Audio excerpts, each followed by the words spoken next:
Dream job ఆదిత్యతోనే సాధ్యం. Aditya degree colleges admissions open. For more information visit our website. Welcome to Suman TV. దాదాపు 14 సంవత్సరాల తర్వాత రేవంత్ రెడ్డి గారు తెలంగాణ ముఖ్యమంత్రి గారి చొరవతో తెలుగు చలనచిత్ర చరిత్రలో అంటే తెలంగాణలో నంది అవార్డ్స్ ప్రకటించడం జరిగింది. ఇప్పుడే ప్రకటించారు. చాలా మంచి శుభపరిణామంగా మనం చూడాలి. ఈ యొక్క నంది అవార్డులో అంటే దాదాపు 14 సంవత్సరాల తర్వాత స్పెషల్ జ్యూరీగా జయసుధ గారిని అపాయింట్ చేశారు.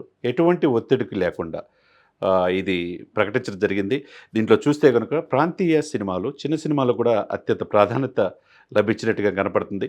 ఎటువంటి సిఫార్సులకు అవకాశం లేకుండా ఉత్తమ నటుడిగా అల్లు అర్జున్ ఐకాన్ స్టార్ పుష్ప 2లో ఆయనకి లభించినందుకు అందరూ అభినందిస్తున్నారు. అదేవిధంగా ఉత్తమ నటిగా నివేదా థామస్కు లభించింది. ఇకపోతే ఉత్తమ చిత్రాలు కేటగిరీలో 3 ఇచ్చారు.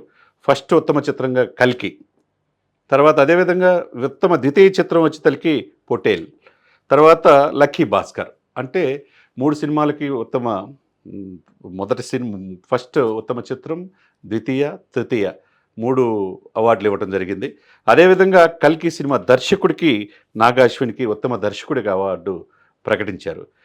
వీటితో పాటుగా ఈ సినిమా అంటే తెలుగు సినిమాకి మేము ఉన్నాము అనే భరోసా మన ఈ మధ్య పుష్ప 2 తొక్కిసలాట, కుర్రాడు చనిపోవటం, ఈ పరిణామాల మధ్య ఇండస్ట్రీని ముఖ్యమంత్రి గారు అణచివేస్తున్నారనేది ఒక రూమర్ వచ్చేసింది. కాదు, ఇండస్ట్రీ నుంచి వచ్చిన దిల్ రాజుని ఇక్కడ తెలంగాణ ఫిలిం డెవలప్మెంట్ కార్పొరేషన్కి చైర్మన్గా చేశారు. వెంటనే మీకు ఏం కావాలని నేను చేస్తానని చెప్పన్నాడు. ఎందుకంటే చిరంజీవి గారు కూడా చాలా సఖ్యతగా ఉంటారు. ఇండస్ట్రీకి పెద్దదాలు లాంటి వాళ్ళు. ఇండస్ట్రీకి మేము ఎప్పటి నుంచి ఆ రోజు నుంచి ఈ రోజుకి మేము ఎప్పుడు ఇచ్చేయమని చెప్పేసి ఒక మంచి ఆహ్లాదకర వాతావరణంలో మొత్తం కలిపి ముఖ్యమంత్రి గారిని కలవటం జరిగింది. ఇండస్ట్రీ పెద్దలందరూ కూడా ఆ విధంగా రేవంత్ రెడ్డి గారు వెంటనే తెలుగు చలనచిత్ర ఆంధ్ర తెలంగాణ విడిపోయినా మనం ఒకటే అనే భావన. ఎందుకంటే హైదరాబాద్లోనే మొత్తం ఎక్కువ శాతం షూటింగ్ జరుగుతూ ఉంటాయి. రేవంత్ రెడ్డి గారి చొరవ. ఆ రోజు తెలుగు సినిమా నుంచి వచ్చిన చిరంజీవి గారికి పద్మవిభూషణ్ అయిన తర్వాత అక్కడ జగన్మోహన్ రెడ్డి గారు సత్కరించిపోయిన శిల్పకళా వేదికలో రేవంత్ రెడ్డి గారు చేశారు. అందరూ కూడా ప్రశంసిస్తున్నారు. ఎటువంటి సిఫార్సులు లేకుండా 14 సంవత్సరాల తర్వాత ఈరోజు ఇప్పుడే జయసుధ గారు జ్యూరీ కమిటీ చైర్మన్గా ప్రకటించారు. ప్రకటించట్లో ఈ సినిమాలు, చిన్న సినిమాలు కూడా అత్యంత ప్రాధాన్యత. హిస్టారికల్ మూవీ అయిన కల్కి దానికి ప్రాధాన్యత క్రమంలో మొదటి ఇచ్చిన తర్వాత పొట్టేల్కి లక్కీ భాస్కర్ కూడా ప్రాధాన్యత లభించింది. ఏ విధంగా చూసుకున్నా శ్రేయా ఘోషల్ గాయని ఉత్తమ గాయనిగా ఆమెకి లభించింది. స్పెషల్ జ్యూరీ అవార్డు దుల్కర్ సల్మాన్కి లభించింది. ఇవన్నీ కూడా ఉభయ తెలుగు రాష్ట్రాల ప్రజలు కూడా ఇప్పుడే ప్రకటించిన దీనివల్ల దీనిని అందరూ కూడా స్వాగతిస్తున్నారు. తెలంగాణ ముఖ్యమంత్రి గారిని రేవంత్ రెడ్డి గారిని అభినందిస్తున్నారు.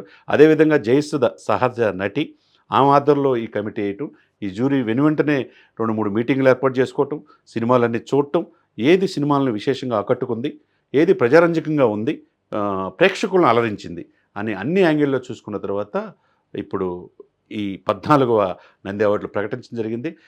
ముఖ్యంగా అనేక వివాదాల నడుమ రికార్డులు మోతమోగించిన అల్లు అర్జున్ గారు ఆ తర్వాత ఇంటర్వ్యూలు ఈ మధ్య నేను I'm not self made man, చాలా కష్టపడి చిరంజీవి గారి స్ఫూర్తి ఎదిగానని చెప్పాడు. ఆయన కూడా తప్పు తెలుసుకున్నట్టున్నాడు. ఆయనకి ఉత్తమ నటుడుగా రావటం, ఎందుకంటే నెక్స్ట్ లెవెల్లో నేషనల్ అవార్డు వచ్చింది మనం చూసాం పుష్ప 1.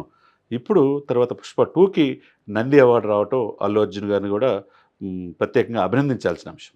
సుమన్ టీవీలో మీ పర్సనల్ అండ్ బిజినెస్ ప్రమోషన్స్ కోసం కింది నెంబర్కి కాంటాక్ట్ చేయండి.